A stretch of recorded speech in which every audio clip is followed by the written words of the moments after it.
Welcome to the Fast Leader Podcast, where we uncover the leadership life hacks that help you to experience breakout performance faster and rocket to success.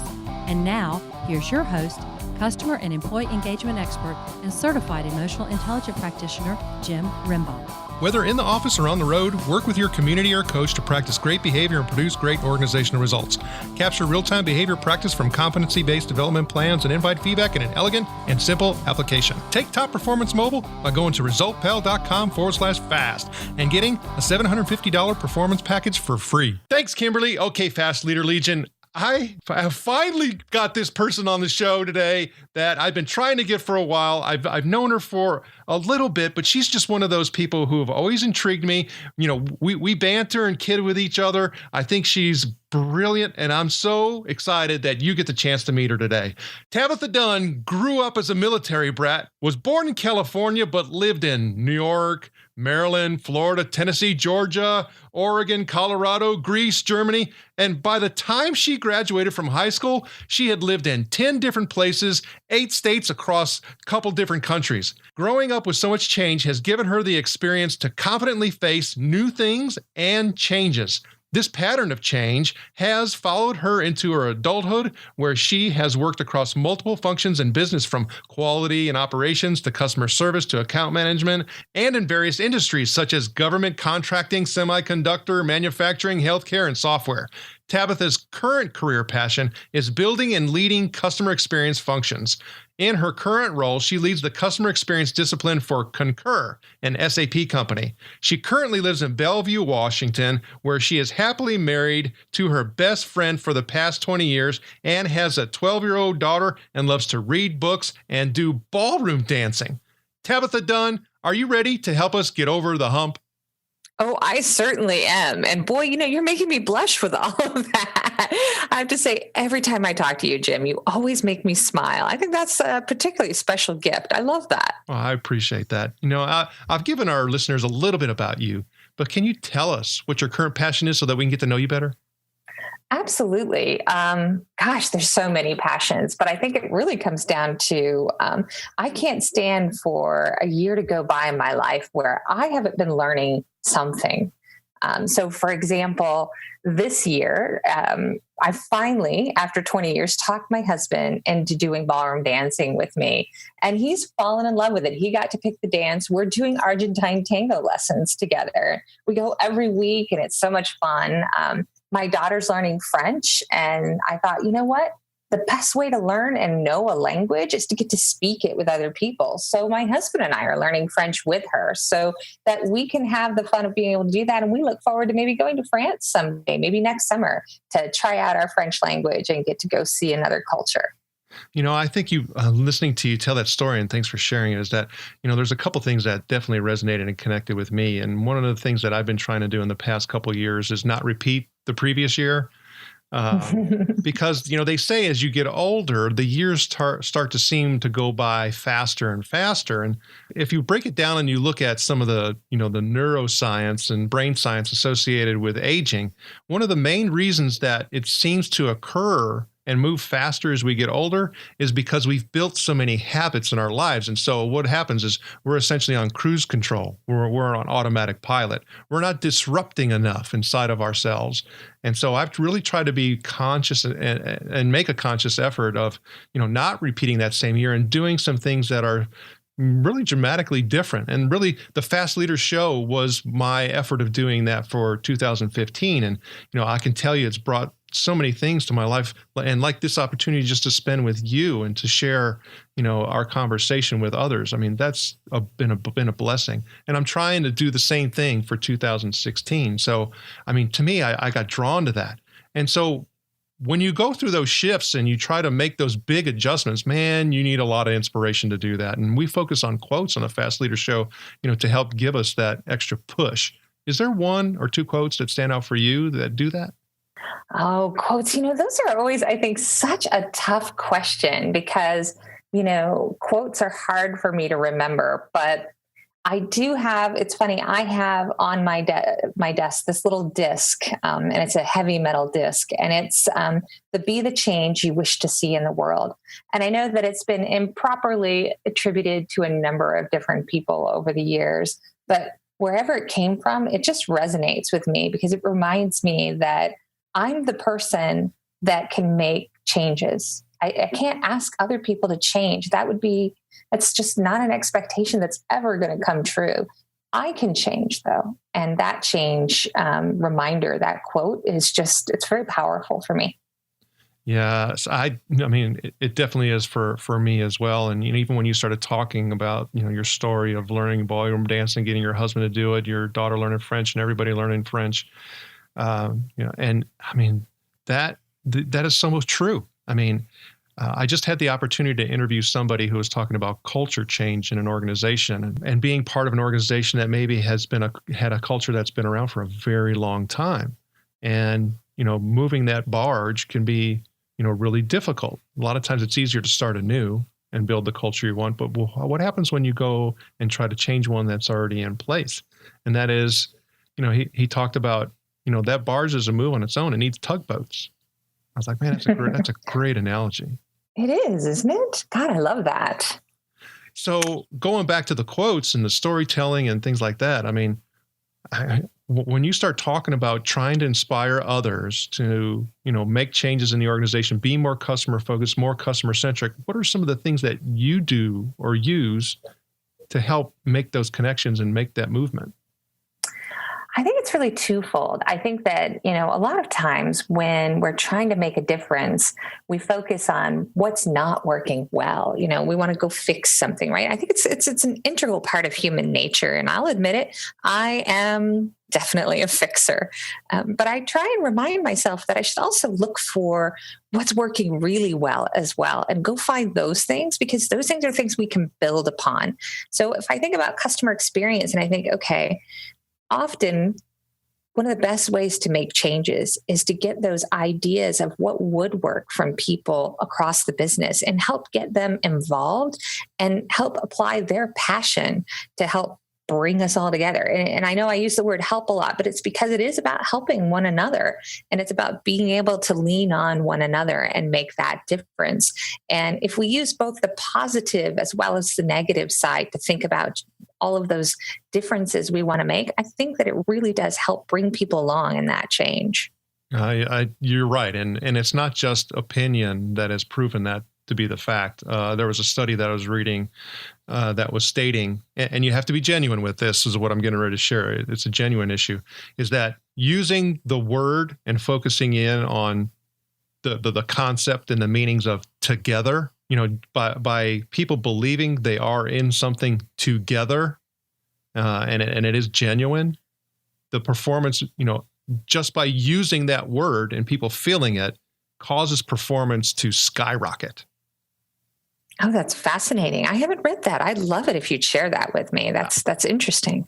I'll see if I can find it and make it available on the show notes page for your episode, which you'll be able to find at fastleader.net/Tabitha Dunn. I'll try to do that.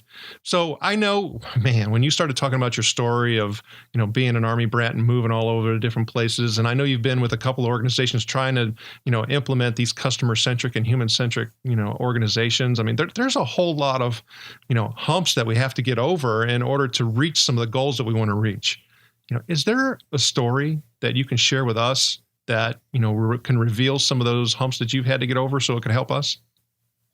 I always feel like one of the things that I can do for my team the best is to share stories of things that I didn't do particularly well, in the hopes that helping them, feeling my pain will help them make sure that they don't repeat that mistake. They get to make their own mistakes, but maybe not mine. And I used to work for Xerox, and I worked for Xerox during a time of incredible pain and suffering. It was the time where Xerox was in the news every single day. They were going, when is it going to go bankrupt? Anne Mulcahy has got to admit that it's going to go bankrupt. And she was determined that we weren't going to do this, that we were going to fight to save the history of our company and make a difference and really turn it around. And, I know Harvard Business Review has even written a great story about that turnaround.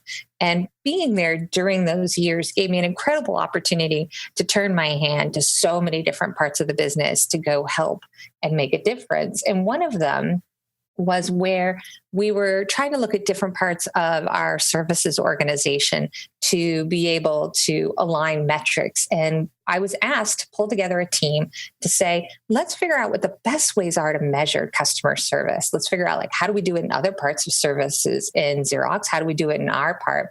And what are best practices elsewhere? And you and the team should come back with a recommendation for what the new set of metrics could be and show what we're going to keep and why, show what we're going to change and why. And my team and I were super excited, and we put in a ton of work and a lot of heart into that process. And I remember when we got up and we each took turns and were sharing throughout the whole process. And the entire time that we were presenting, I think that my heart fell all the way to the floor because there was so much resistance in the room. And I could see my team just slumping over in their chairs and feeling almost like they were being hit, even though I know now that those leaders in the room were not trying to have that impression. And I remember walking out of the room and my executive champion looked at me and said, well, that didn't go well, did it? And I'm like, no, it didn't. And he said, we should talk about why that went wrong. And he goes, do you understand what you did? And I'm like, I feel like I missed something really important. And he said, you missed the other people in the room. He said, you and your team did great work at getting input, but you didn't vet it with any one of these leaders beforehand. You didn't get how much resistance would they give you, even just having a chance to have a sneak peek at what you guys were thinking about so that they could have a say or even just know what was coming. They would have appreciated it so much more. And I'm like, something that simple? I thought the presentation was supposed to be to give them that insight. And he goes, no, you got to bring people along the entire journey. And they weren't with you for that journey. And they didn't see what you see. And so now we're going to have to start over. And I still, even telling the story, I feel a little like I was punched in the gut. And I was like, how could I forget something like that? How important that was. But I swear I have never forgotten that, how important it is to bring people along on the journey. Yeah, that's a great story. And thanks for sharing it. And as you were telling it, I started thinking about issues that I think everybody has to contend with when you start talking about doing just that very thing. And that is time. We're all overloaded.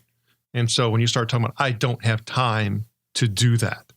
The fact is that you have to have that time. You have to make that time. You have to plan for that time. And if your project, gets extended, then it gets extended. If you're not allowed, for that project to be extended, you've got to find another way to still build that in because it is such a critical component. But, oftentimes, kind of like they talk about as far as, training and development of people, what's the first thing to go when times get tough? Well, let's stop developing. Yeah, very true. But we got to have it. Mm-hmm. Definitely. We do. So when you start talking about, what you are currently working on, and, you and I have the opportunity to, also be, experts, for the Customer Experience Professionals Association and try to help, others, but, and as well as our, jobs. And I mean, all of these things, our family, those are so important, learning French and ballroom dancing. There's just so many things that, we have as interests. And I think that's pretty common when you start looking at, folks that are in, contact centers, customer care, leadership roles now for that example. And just, it doesn't matter what you're in charge of, is, that creative piece and that drive and having several interests and growth are so important.